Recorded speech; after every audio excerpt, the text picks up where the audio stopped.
Berachot,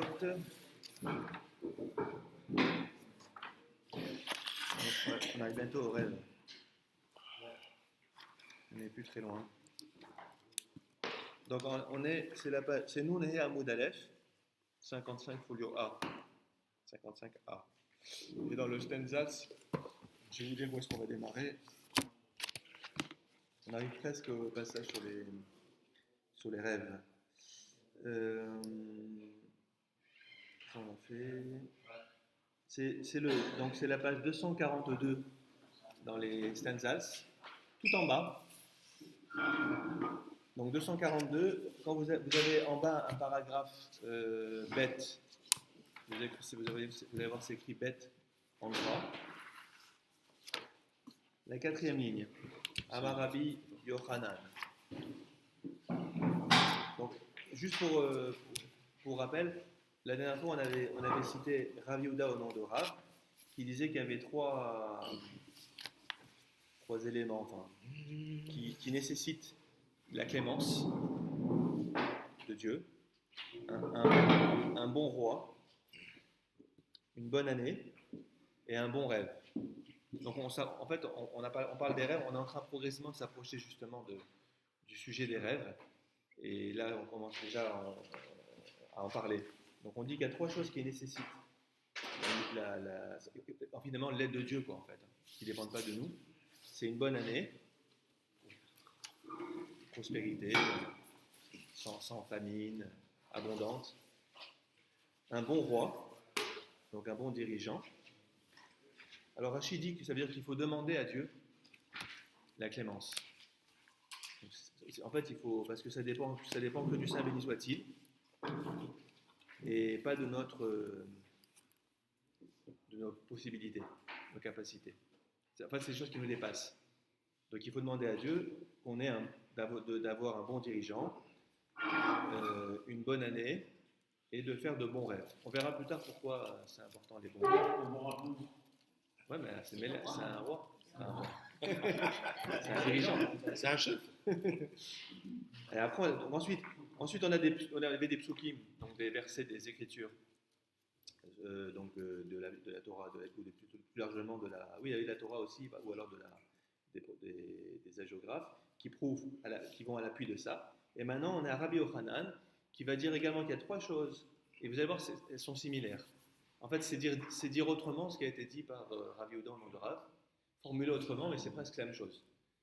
Regardez. Donc c'est Amar Rabbi Yochanan, Shelosha Devarim, Machriz Alehem, Akadosh Baruch Hu Be'atzmo, Ve'eluen. Donc c'est la troisième ligne avant la fin, à la page 242. Amar Rabbi Yochanan. Tout le monde là? C'est bon?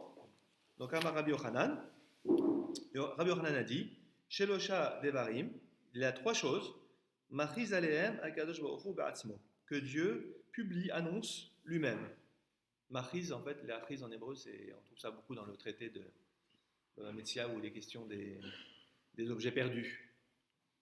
On doit publier, c'est-à-dire on doit faire savoir qu'on a trouvé un objet pour que le propriétaire puisse venir le récupérer en démontrant que c'est le sien par des signes qu'il connaît, etc. Donc on appelle ça machriz, ça veut dire c'est une proclamer.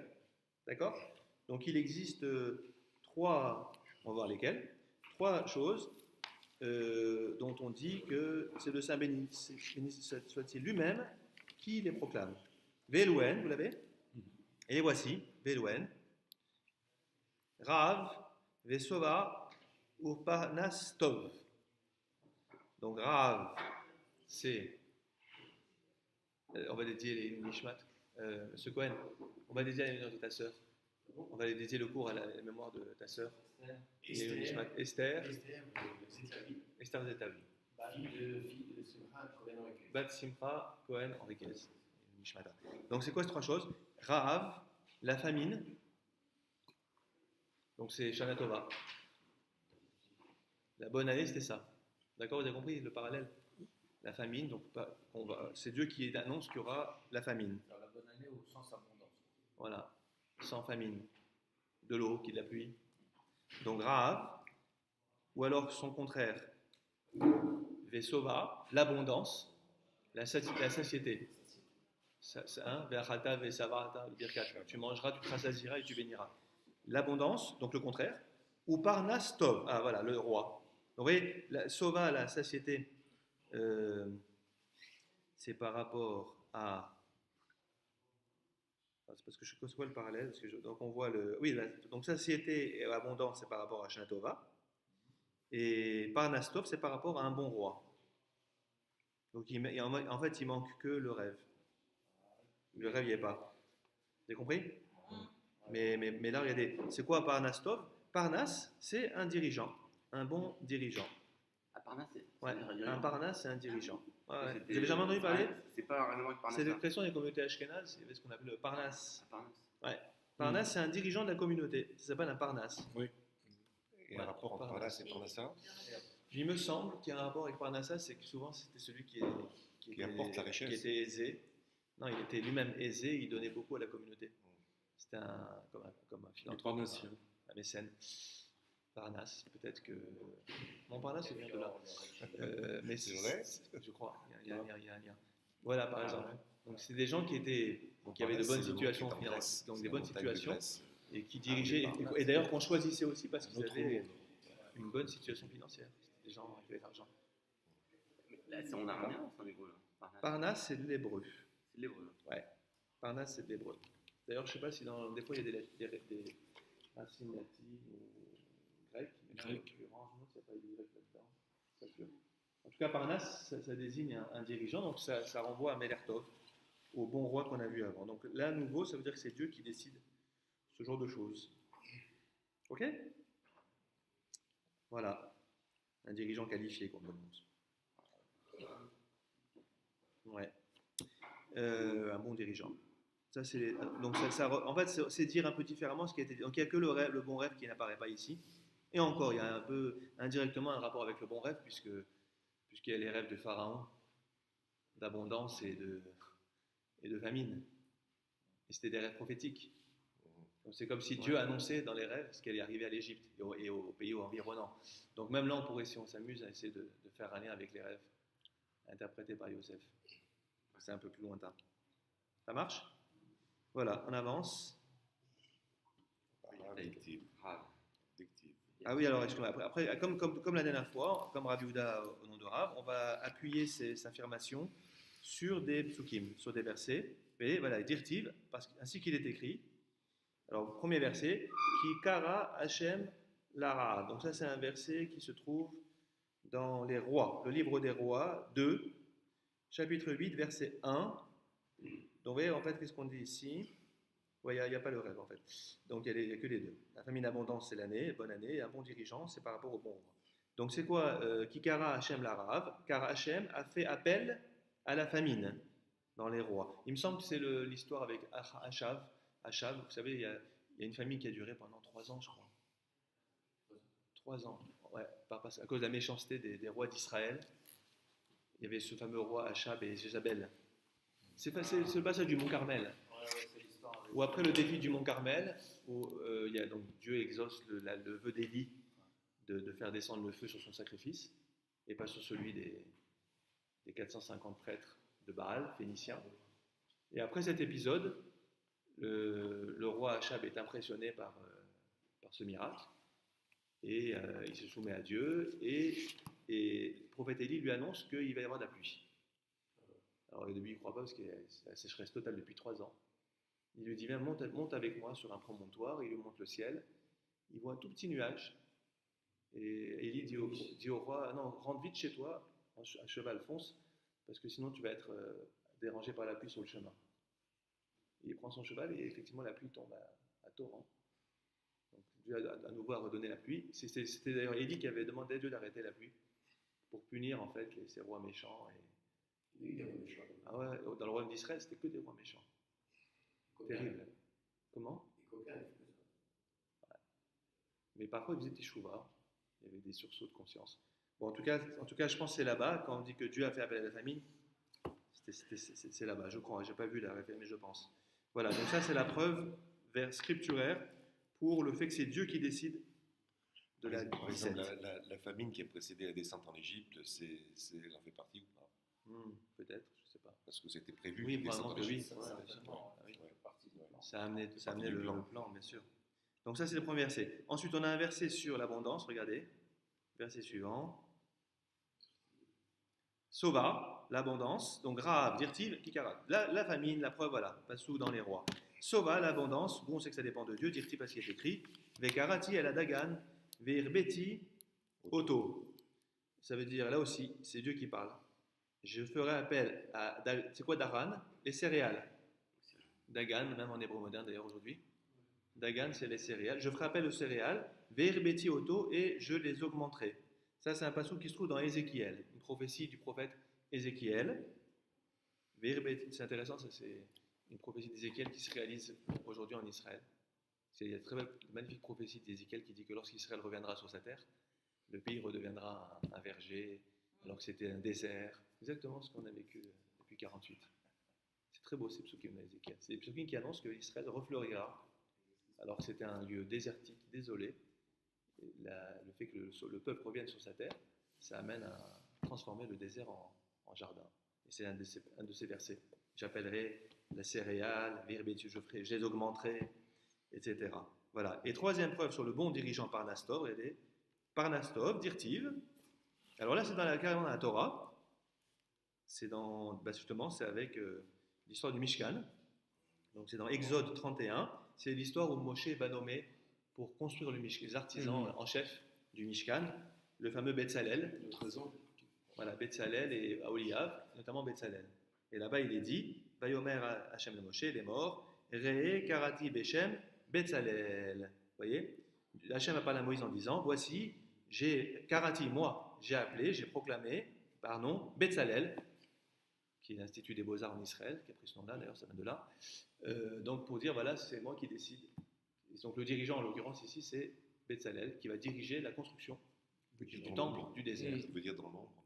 Betzalel, ouais, à l'ombre de Dieu. L'ombre de Dieu. À l'ombre de Dieu, il avait la sagesse divine. Betzalel. Voilà, donc là vous avez la preuve. Ré, ça veut dire voix.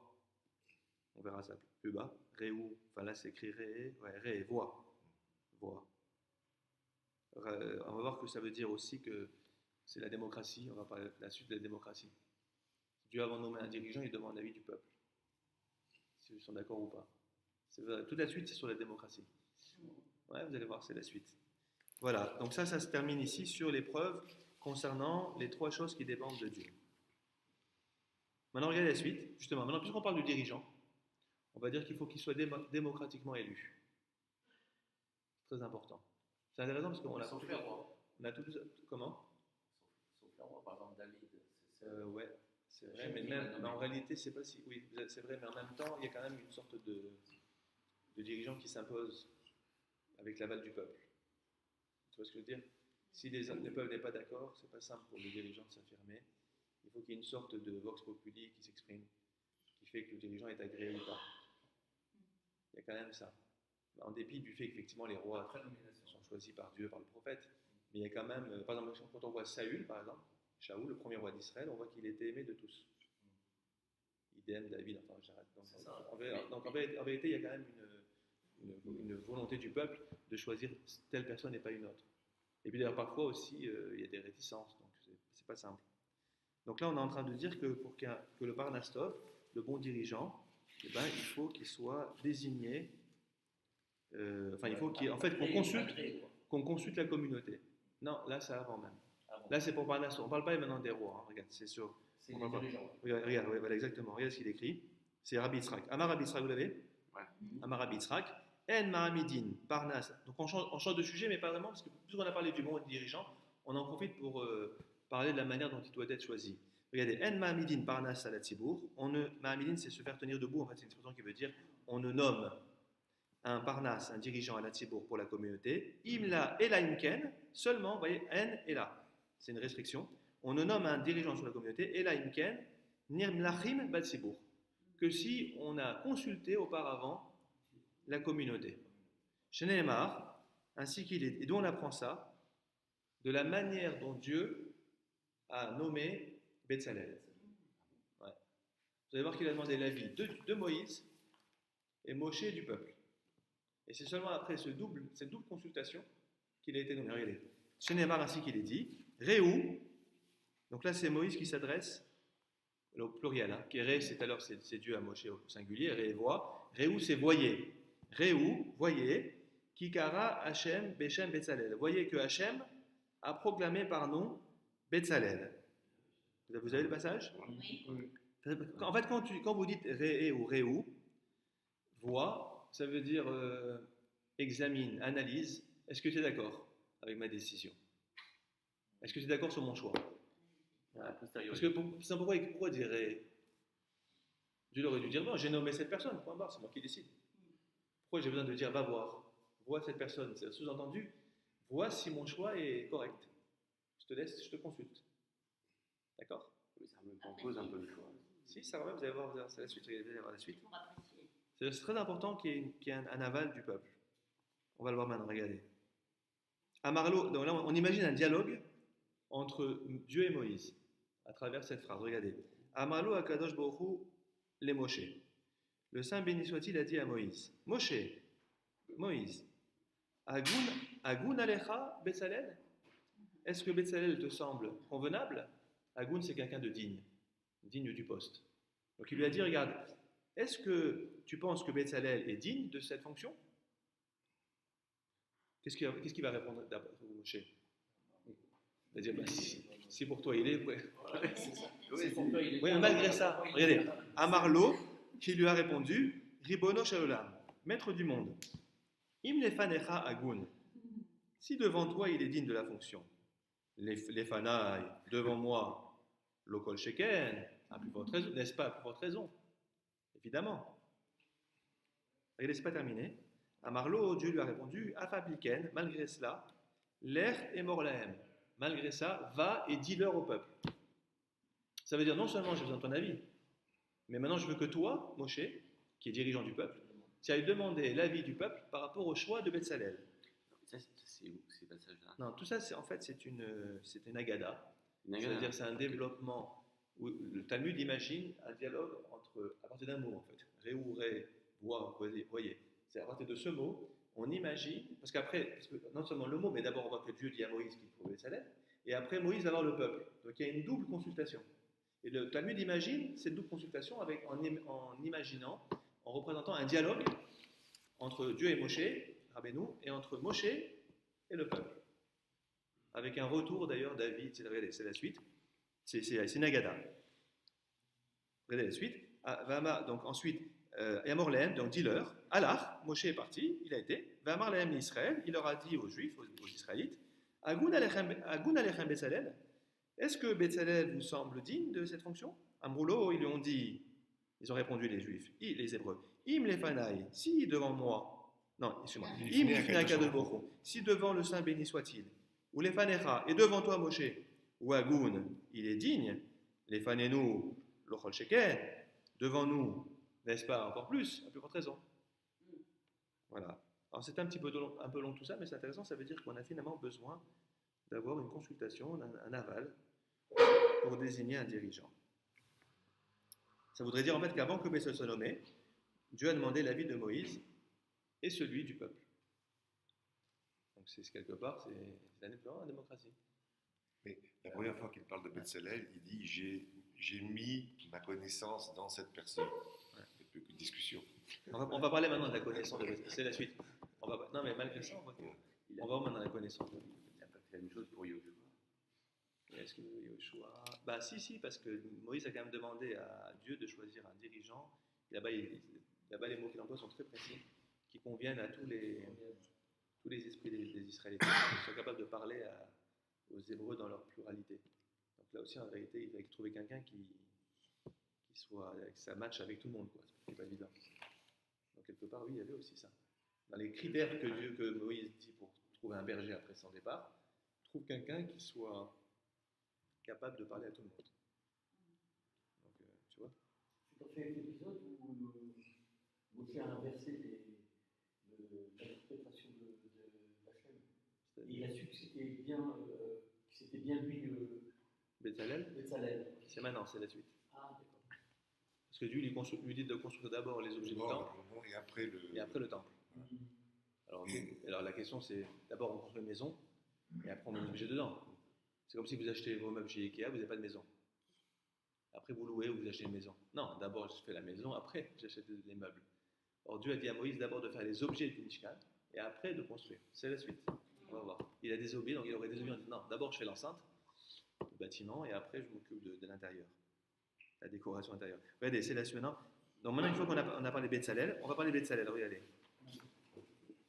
Amar Rabbi Shemuel, vous l'avez? Amar Rabbi Shemuel ban Nachmani, Amar Rabbi Yonatan.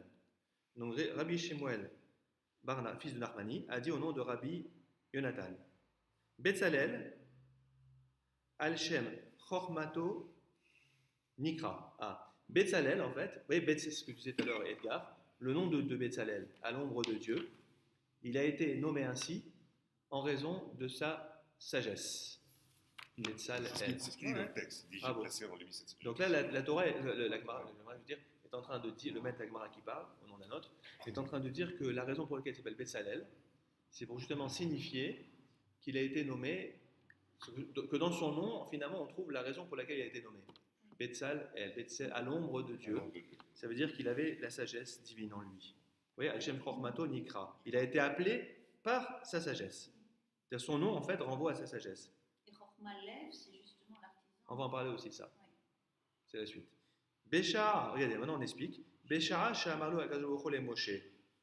Au moment où le Saint béni soit-il a dit à Moshe, l'air est morlo, les Betzalel, va et dit lui à Betzalel, Aseli Mishkan, Aaron, Vekelim. Et donc, qu'est-ce qu'il lui a dit? Il lui a dit de faire d'abord le Mishkan. Donc, en fait, il lui a dit de faire d'abord le Mishkan. Ensuite, le Aaron, c'est quoi le Aaron? C'est l'arche. Ouais, c'est pas l'armoire. Enfin, aujourd'hui, c'est l'armoire, mais c'est pas. Aaron, c'est pas une armoire en fait. Hein, c'est une arche. En fait, c'était même une triple arche. C'est 3 boîtes qui s'emboîtaient où il y avait les tables de la loi avec les chérubins dessus. Donc, vous pouvez nous faire les traces de la trame, le but, je suis un petit peu perdu. Non, la trame, c'est qu'on a parlé des 3 choses où Dieu intervient, notamment un bon dirigeant. Du coup, on en profite pour parler maintenant du bon dirigeant qui doit recevoir l'aval de la communauté. Et avec l'exemple de Betzalel, qui a construit et conçu le Mishkan. Et puis, tant qu'on est à parler de Betzalel, maintenant on va parler de Betzalel lui-même et de sa sagesse. Donc, on a l'air de passer d'un sujet à un autre, mais en vérité, il y a bien une continuité. D'accord? Il y a une continuité. Et là, maintenant, on est en train de parler de la sagesse de Betzalel. Donc là, on est en train de dire que Dieu a demandé à Moïse de dire à Betzalel de commencer d'abord par me faire le tabernacle, ensuite l'arche, donc l'arche sainte qui contenait les tables de la loi, et ensuite Kélim, des ustensiles en général, le candélabre, Juste une etc. petite question. La table des pains. Oui. Là, c'est pas tiré de la Torah. Là.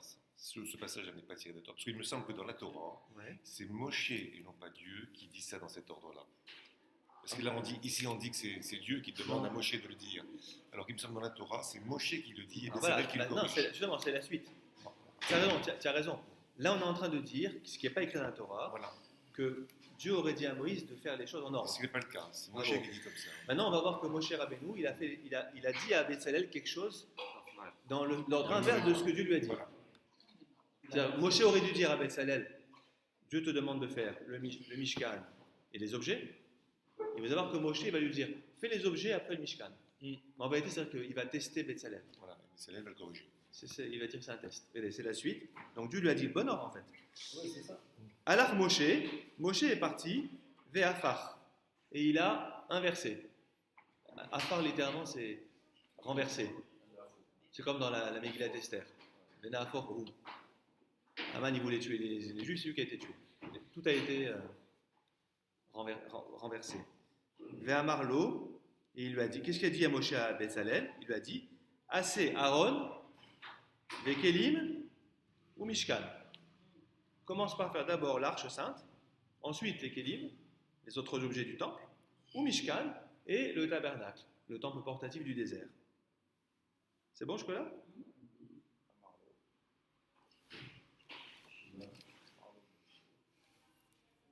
Ok.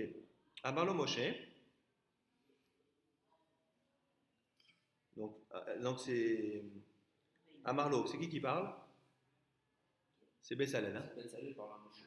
Quand Bessalel entend l'ordre de Moshe, il dit mais qu'est-ce que tu racontes? C'est pas la manière normale de faire. Donc c'est Bessalel qui a compris qu'il y avait un problème.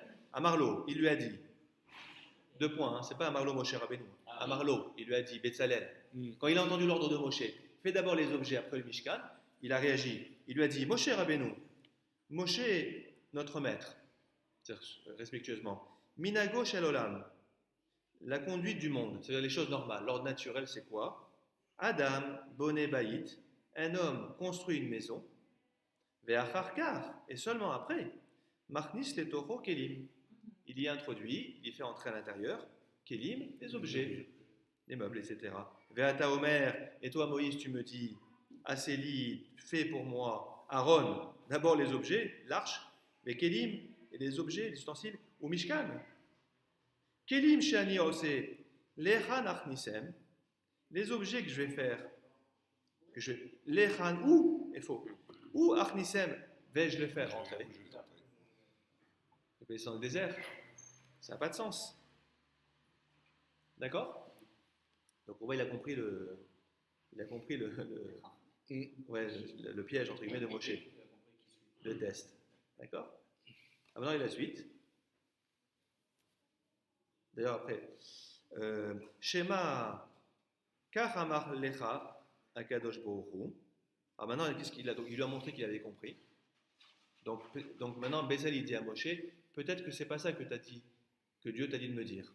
Peut-être, Shema, peut-être, Kachamar Lecha, peut-être, voilà ce que tu as dit à toi, Moïse, le Saint béni soit-il. Assez Mishkan, et c'est vrai en plus, assez Mishkan, fais un tabernacle, ensuite Aaron, l'arche, Vekelim, et les ustensiles. Amarlo, Moïse lui a répondu, Shema, Betzel el Haïta, Ve'edata. Peut-être que tu étais à l'ombre de Dieu et que tu as su. En je reconnais ta sagesse. Mais non, mais c'est D'où le nom de Mais il a testé probablement. Il a testé exactement. Il n'y a pas d'autres options. Peut-être es-tu dans l'ombre de Dieu et c'est ainsi que tu as su cela. En sous-entendu, tu es inspiré par Dieu. Vous avez compris?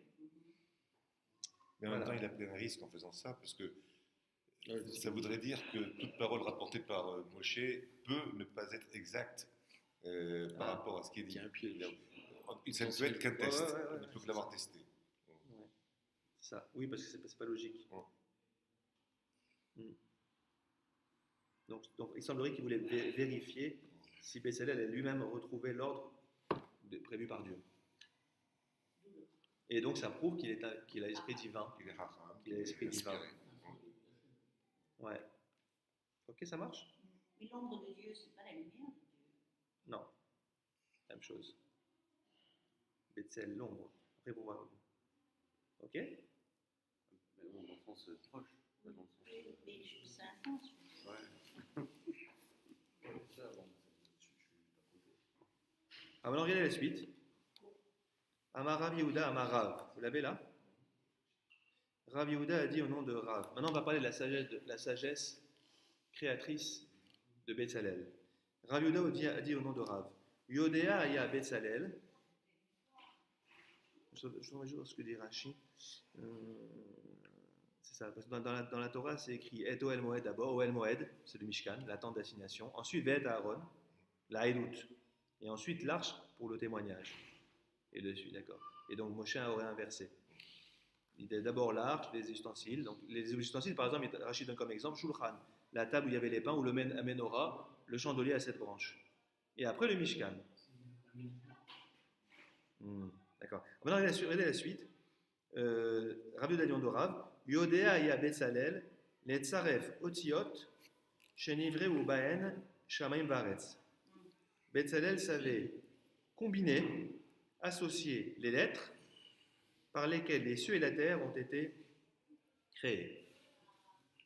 Ça, c'est très intéressant, parce que dans la Talmud, dans la Gemara, on a souvent cette idée, qui est aussi reprise bien plus largement par les kabbalistes, que comme Dieu a créé le monde par la parole, Vayomer, Baruch She'amar Vaya Olam, béni celui qui a dit, et le monde a été.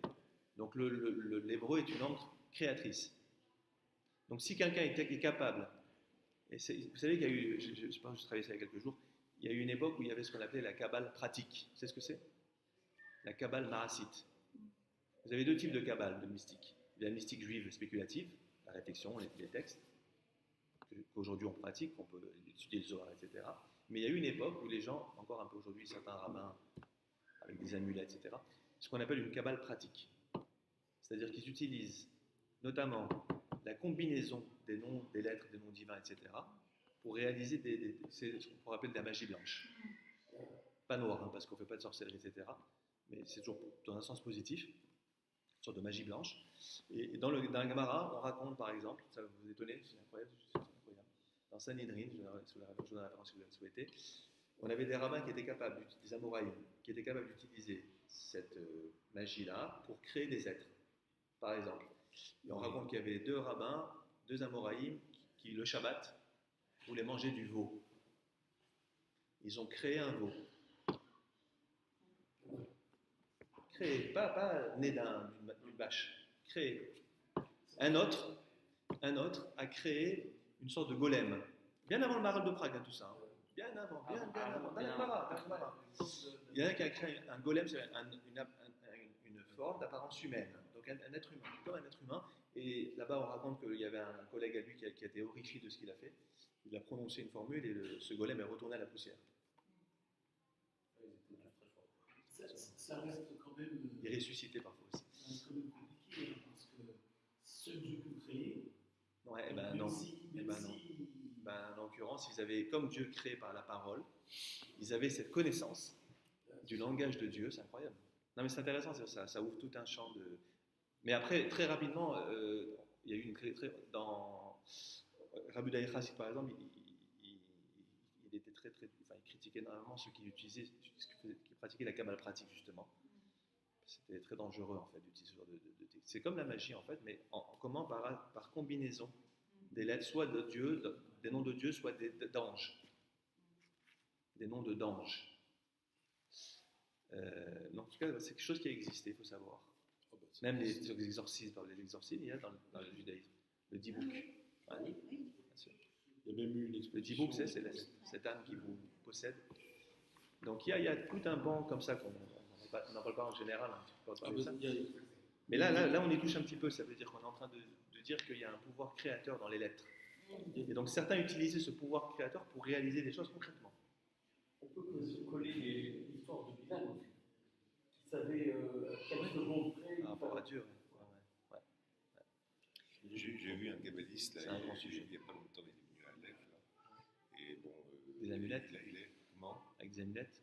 Non, il avait une espèce de bol comme ça, à l'intérieur duquel il y Blanc. avait des lettres qui avaient été posées. Et il disait que c'était pour enlever le mal et que ça avait été proposé au grand rabbin Zitruk à un moment donné quand il était malade pour essayer de le faire. Il faut se méfier un peu de tout ça. Après, il y a tout d'abord à manger. Oui, je vais faire cette idée. Mais on voit que c'est des choses. Enfin, on voit dans la Torah, vous avez les Cananéens, par exemple, on voit qu'ils avaient des pratiques de magie C'est noire. à la limite. Ils réveillaient les morts, la nécromancie. Il y a un tas de choses. Enfin, finalement, c'est quelque chose qui est dans la Torah. Ou dans Mais les quand même, textes. les objets de superstition, c'est un Alors peu- après, oui, mais nous, d'ailleurs, Dieu a en horreur tout ce genre de choses. Hein. Oui. Vraiment, Par Dieu a rapport à en horreur. l'idolâtrie, Le plomb, là, pour enlever la- gênant. Dieu dit aux Hébreux, ne faites pas comme la Cananéen. Hein, donc c'est vraiment. Tu vois, non, mais le plomb, C'est une forme d'idolâtrie, effectivement, parce qu'on utilise des forces dans nos mouvements. Moi, je l'ai pratiqué ça. Franchement, c'est impressionnant. Tu as pratiqué ça? Quoi? Tu l'as vu pratiquer? C'est quoi, ouais. Une personne très pieuse amenée à charrer. Et des gens qui fait ça avec le plomb, et tu vois, c'est impressionnant. Je sais pas, après on y croit, on n'y croit pas. Hein? Ouais. Après on y croit, on n'y croit pas, je sais pas. Oui, il y a des gens. Il y a même une discussion très, très, très intéressante entre Maïmonide et Nachmanide, Rambam et Ramban. Bon, concernant la question de savoir est-ce qu'il faut croire à ces choses-là ou pas. Rambam, en bon rationaliste, il dit que c'est des sottises. Ouais, superstition. Donc il dit que quand la Torah dit qu'il ne faut pas croire dans ces pratiques sorcellerie des Cananéens, c'est pas qu'il ne faut pas y croire, ça existe, mais il ne faut pas s'en utiliser. Il dit que ce sont des bêtises, des fadaises. D'après Rambam. Qu'est-ce qui est le fait de l'utiliser ou par exemple la Inara, on l'a dans les rapports du matin? Non, pas le Nara, le fait de ces pratiques-là. D'accord. Toutes ces pratiques, voilà. Et Ramban ne dit pas du tout. Selon Nachmanide, ça existe. Donc il y a bien des forces dans le monde, etc. Mais on n'a pas le droit d'y avoir recours. En tant que juif. Comment? On y croit, on y croit pas. Non, d'après Rambam, il ne faut même pas y croire. D'après Ramban, si, on peut y croire, c'est-à-dire que ça existe, mais il ne faut surtout pas y avoir recours. C'est très différent les deux approches. Moi, j'adhère plus à la seconde. Bon, c'est deux approches. Oui, parce que certainement que ça doit exister, mais. C'est deux approches. Bon, enfin la parenthèse. Donc on dit que Bézalel est capable de. J'en parle parce que c'est le sujet, hein, on parle de Bézalel, qui était capable d'associer, il savait comment associer les lettres avec lesquelles les cieux et la terre ont été créés. On continue, vous l'avez? D'où on sait ça? Par une analogie, une sorte de Xera Shabar, regardez. Ketivacha. Il est écrit ici, au sujet de Bézalel, que Dieu va y auto, Ruach Elohim bechorma, ubidvuna, uvdaat.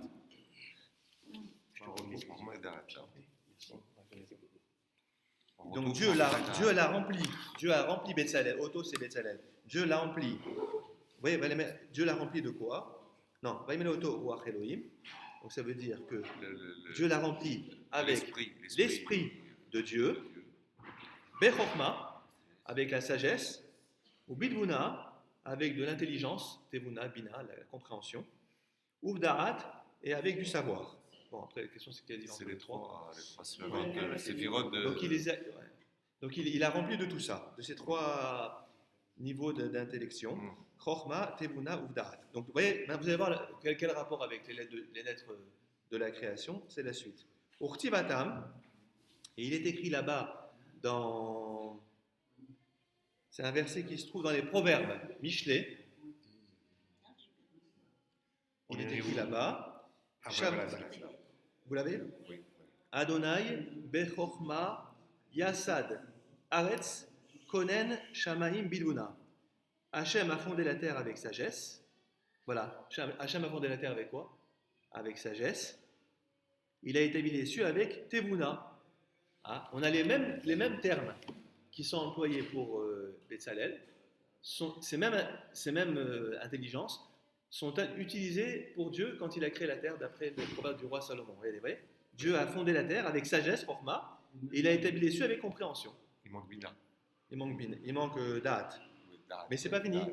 Voilà, Da'at, il est là. Urtiv, et il y a un autre verset qui dit c'est Bedato Tehomot, c'est la suite. Nifkaou, et c'est par son savoir que Tehomot, les abîmes, ont été fendus.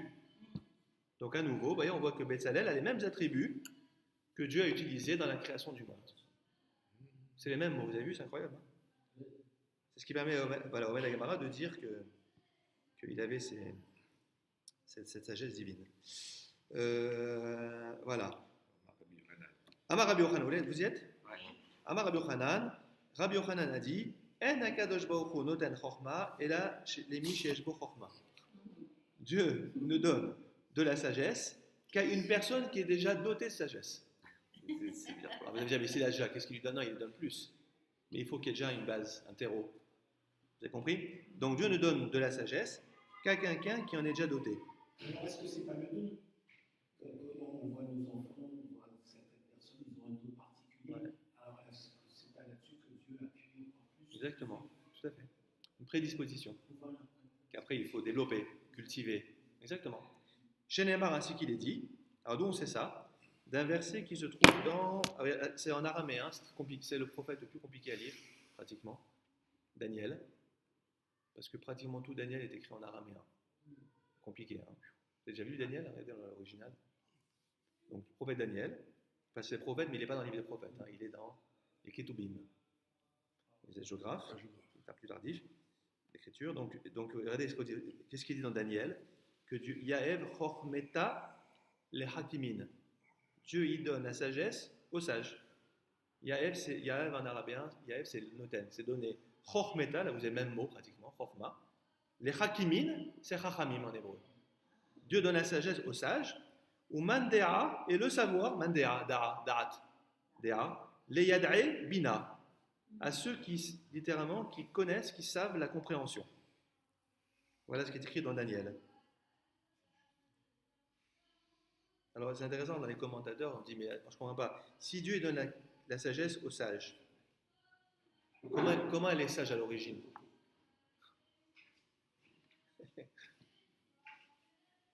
Non, d'où vient la sagesse de la personne qui est sage? C'est le problème de la poule et l'œuf. Bon, c'est... Nature, Dieu les mitzvahs. C'est Dieu lui-même, parce que tout vient de Dieu. Non, c'est... C'est un terme de contenant et de contenu. Oui, bah alors ça revient au même. Autant tout donner au départ. Comment une personne devient sage à l'origine? Le contenant et le contenu. Est-ce que le contenant peut supporter le contenu? Alors certains vous savez, vous savez c'est quoi en fait la crainte de Dieu qui est au départ? Excuse-moi, c'est quoi la sagesse qui est au départ, l'intelligence qui est au départ? C'est la crainte de Dieu. Ça dépend de soi. C'est le commencement de la sagesse. C'est la crainte de Dieu. C'est ce que dit le Nefesh HaChaim. C'est-à-dire pour acquérir davantage de sagesse, il faut déjà avoir la crainte de Dieu. Bon.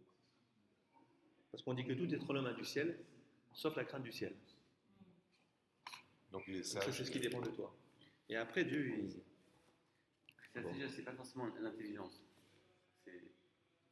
Ah oui, oui. Des Rashi, il dit sur les lettres les lettres avec lesquelles les cieux et la terre ont été créés. Rashi dit que les cieux et la terre ont été créés par Tsiroufan, par la combinaison des lettres, ou Besefer Yetzira, Taneleu. Ah. Et dans le livre, Rashi connaissait le Sefer Yetzira, qui est un livre de Kabbale. Le livre de la création, Taneleu, on enseigne ces lettres-là. Et dans le Sefer Yetzira, on parle justement de la combinaison. Il y a plusieurs Sefer Yetzira, il faudrait voir à quel livre fait référence Rashi, mais il y a un livre de la création, avec des ésotériques que Rashi connaissait. Est-ce que Bessel finalement, est-ce qu'il y avait un choix par rapport à lui, parce qu'on avait dit s'il y avait l'inspiration divine, est-ce que finalement le peuple, pour revenir à ce que vous avez dit tout à l'heure, est-ce qu'il y avait un choix, est-ce que ça ne pouvait être que lui, ou est-ce que ça pouvait être quelqu'un d'autre, et est-ce qu'il a travaillé justement cette inspiration divine pour que le choix soit... Je pense qu'il a, bien sûr, il a travaillé pour, certainement. Enfin, il avait une intelligence de base, donc c'est lui qui a travaillé, et après Dieu l'a choisi. Votre question, c'est est-ce qu'il y avait le choix, quoi, par rapport au fait qu'il est. Est-ce qu'il y avait le choix d'une autre personne que Bessel finalement? J'ai l'impression que non. Enfin, en tout cas, j'ai l'impression que c'est la personne la plus appropriée. D'accord. Oui, mais pourquoi te poser la question alors? Pourquoi la Gemara dit qu'il y a un choix à faire, il faut l'onction populaire, et Ouais, je sais finalement, pas. en vrai, Il n'y a pas le choix. Non, il faut l'approbation. Il faut qu'il soit accepté. Enfin, en même temps, ouais, il faut quand même qu'il soit accepté. Mais en même temps, vous oubliez quelque chose, c'est qu'il n'y avait pas un candidat, il y avait deux. Oui, c'est ça. Parce qu'il y en a un autre dont on ne parle pas du tout ici, ah d'accord. qui s'appelle Aholiab. Dont on ne dit rien. Ah. On dit quelque chose Ailleurs, sur on dit ailleurs. Mais Ouais. là, on n'en parle pas. Mais Aholiab, c'est l'adjoint. Ça veut dire quoi? En fait, on cite deux personnes dans la Torah, Betzalel et Aholiab. Peut-être ça aurait pu être Aholiab le chef. Il se trouve que c'est Betzalel le chef. L'autre, c'est le sous-chef. Mais on voit qu'il y avait un autre personnage. Donc, c'est pas. Ça veut dire pas Aholiab. C'est dur de traduire. Aholiab. Je fais après, ouais. Aholiab, c'est ma tante, père. C'est dur. Aholi, ma tante. OL. Je pense, il faudra voir ce que ça veut dire. Et Av, c'est un père, je ne sais pas. Aholi, Av. Bien sûr, ça doit dire quelque chose. Mais Aholi, c'est ma tante. Une tante. Tante, pas la tante. La tente d'assignation. T-E-N, pas T-A-N. Justement, Et Av, c'est un père. Alors peut-être ça a un rapport avec la tente d'assignation. Oui. Ça. Je sais pas. Il doit y avoir quelque chose sur Aholiab, je sais pas, il faudra regarder. C'est bon? Voilà. Venez, on termine. Comme ça, on arrive au rêve. Ouais, on va terminer comme ça, on va y arriver la prochaine fois. Shama Rav Khalifa Bar Ma'arva Ve'amra Kame de Rabbi Abaou. Ah, c'est intéressant. C'est-à-dire qu'en fait, maintenant, on nous dit que Rav Khalifa, il a entendu ce qui a été dit avant, sur Bessalem. Et donc, il y avait un arabe qui s'appelait Rav Tarlifa. Bar Maharava, en fait, c'est quoi Bar Maharava? C'est pas son père, hein, c'est pas fils du Maharav. Hein. Il venait de l'ouest, c'est-à-dire. Ah oui. Alors écoutez, ça c'est important. Quand on dit Maharava dans la Gemara, c'est Israël. Parce que par rapport à la Babylonie, c'est à l'ouest. Donc quand on parle de maîtres qui viennent de l'ouest, de l'Occident, ça désigne Israël. Donc ce Rav Khalifa, en fait, il venait d'Israël, d'Eretz Israël. Il a entendu ce qui a été dit avant sur le fait que Dieu ne donne la sagesse qu'aux personnes dotées de sagesse. Et il va répéter cet enseignement à Rabbi Abaou, qui va dire: ah oui, mais ça je l'apprends d'un autre verset. Nous, le verset qu'on a appris, c'est le verset de Daniel. Le verset qui dit: Dieu donne la sagesse à ceux qui sont sages. Dis-moi, j'ai un verset mieux que ça. Dans la Torah elle-même, avec Betzalel, regardez. Donc il a dit ça à Rabbi Abaou, devant Abaou. Amarle Rabbi Abaou. Rabbi Abaou lui a répondu: Atoun, mais Atam, Matnitula. Vous, c'est de là-bas que vous l'apprenez, Daniel. Anan, mais nous, c'est qui nous? Nous, c'est en Babylonie. C'est-à-dire, vous qui êtes d'Israël, vous apprenez que Dieu donne la sagesse à celui qui est déjà sage, de Daniel. Mais nous, en Babylonie, on est d'accord avec vous, mais on apprend d'ailleurs, d'une autre source, qui regardez laquelle. Anan, nous, Meacha, d'ici, Matninanla, on l'apprend du verset suivant. Dirtiv, ainsi qu'il est écrit, au sujet de Betzalel, Ouvlev, est-ce que vous l'avez dit tout à l'heure? Ouvlev, Kol Hachamlev, Natati Chokma. Et dans le cœur de toute personne dotée d'un cœur sage, j'ai mis la sagesse. Ah, donc quelqu'un qui a déjà un cœur sage. Oui. Vous avez compris? C'est intéressant, le Racham et le Lev, ce qui ont fait Moi, c'est opposé. l'artisan. C'est au sujet de Betzalel. Vous voyez, donc, en fait, on l'appelle là-bas Kol Chacham Lev. Ouais, c'est ça.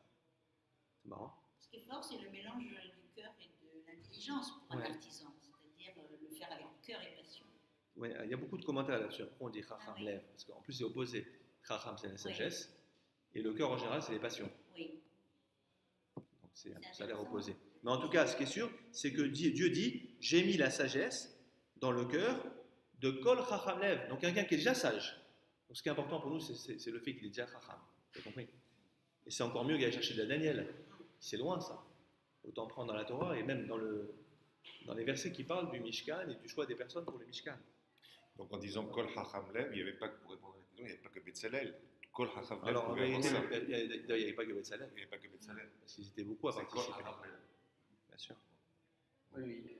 Et celle-là, il était aussi. Mais simplement, il il méritant aussi. Il y a pas oui, que ça. bien sûr, plus. Mais Pas c'est que lui, la sagesse. qui a été élu pour le. Mais il y avait aussi. Il y avait d'autres mérites. Mais oui, regardez le verset, il parle de Aolia. La Gemara ne le cite pas, mais c'est quoi le verset? Regardez, Van inenatati ito. J'ai placé avec lui, avec Betzalel, et Aolia ben Achisamar. Aolia, fils d'Achisamar, les Matédan, la tribu de Dan, ou Blev kol Chacham Lev, et il n'y avait pas que ces deux. Et en plus, tous ceux qui avaient déjà de l'intelligence, j'ai mis de la sagesse. En vérité, c'est de l'intelligence artisanale ici. D'être capable de créer les objets du temple. Ce qui est d'ailleurs assez incroyable, parce qu'on a un peuple d'esclaves qui crée des artistes, quoi. Oui. Il y a des commentaires qui disent c'est miraculeux, ça déjà. Que des esclaves puissent créer des premières œuvres d'art. C'est l'art juif, le premier art juif, c'est quand même le Mishkan, il faut l'oublier. C'est la première fois qu'on parle d'art, entre guillemets, d'art religieux. Mais c'est de l'art. Donc, trouver des artistes chez des esclaves, il fallait trouver, quoi. C'est-à-dire qu'il y a quelque chose de divin là-dedans. Voilà, on termine, comme ça on est au rêve. On fait au moins la première phrase, vous l'avez? Amara Frisda? Oui. Amara Frisda. Maintenant on va. Alors là aussi, quel rapport? On a parlé des rêves, hein, on a dit que ça dépendait de Dieu, un bon rêve.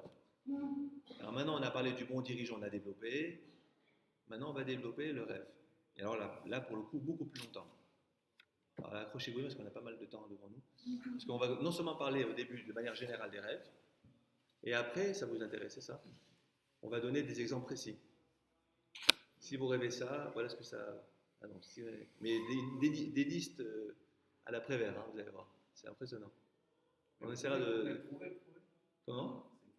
Des choses sont prouvées. Voilà, c'est intéressant. On se demande si Freud n'a pas été aussi cherché ici. Donc, c'est bien avant. Vous allez voir que bien avant Freud, il y a des intuitions incroyables sur l'importance des rêves, ce que ça dit de nous, etc. C'est extraordinaire. On va aller en faire juste le premier, vous allez voir une petite. Rabbi Freud. Pour vous donner la petite. C'est pas Rabbi Freud. Vous l'avez Amar Frisda? Oui. Regardez. C'est la première phrase extraordinaire. Amar Rafrizda. Rafrizda a dit Kol Chalom Velo Tevat. Kol Chalom Velo Tevat. Écoutez bien. Il dit je souhaite à une personne, Kol Chalom, qu'elle fasse n'importe quel rêve, tout rêve, Velo Tevat, mais surtout qu'elle ne rêve pas de Tevat. C'est quoi Tevat? C'est l'araméen de Ta'anit. De Ta'anit. Qu'elle ne rêve pas d'un jeûne. Quand on s'abstient de manger et de boire. Qu'elle ne rêve pas de quoi? Il ne faut pas rêver qu'on jeûne. Qu'on s'interdit de manger et de boire. Ouais, c'est étonnant. On va voir pourquoi. Après, chaque fois, il faudra expliquer. Donc, Kol Chalom Velo Tebat. Un homme peut voir tous les rêves, mais il faut souhaiter qu'il ne voit pas l'un d'entre eux. C'est lequel? C'est de se rêver en train de jeûner. Pourquoi? Parce que c'est un mauvais présage. Donc, Tebat, c'est Ta'anit. C'est bon jusque-là? Alors, il n'y aura pas de rachis dessus. Pourquoi c'est mauvais de penser qu'on rêve? Je vous dis juste ce qui est écrit. Donc, ce sera un mauvais présage. J'ai pas vu d'ailleurs, il faudrait voir. Ah oui, je vais vous dire ce qui est dit.